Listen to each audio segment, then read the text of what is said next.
হ্যাঁ বন্ধুরা, যদি আপনি এখনই আপনার সম্পত্তিটা আপনার ছেলেকে দান করে দিতে চাইছেন, তাহলে আমার ভিডিওটাকে স্কিপ করবেন না।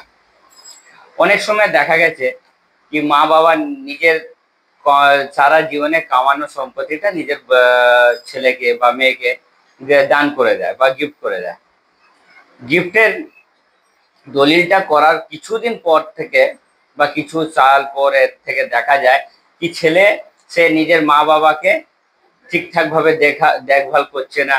ওনাকে ঠিকঠাক ভাবে যেইভাবে ডাক্তার ওনাকে প্রেসক্রাইব করেছে ডায়েট বা মেডিসিন সেইভাবে দিচ্ছে না। এবার পড়লো মা বাবার মাথায় হাত।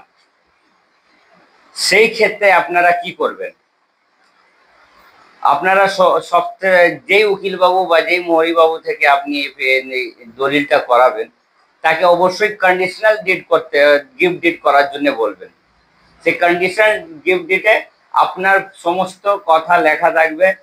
ঠিক আপনার টোটাল দায়বদ্ধতা, যত মেনটেনেন্স খরচা আছে, মেডিসিন খরচা আছে, সব কিছুর আপনার ছেলে বা যাকে গিফট করছেন সে লাইবিলিটিটা নেবে।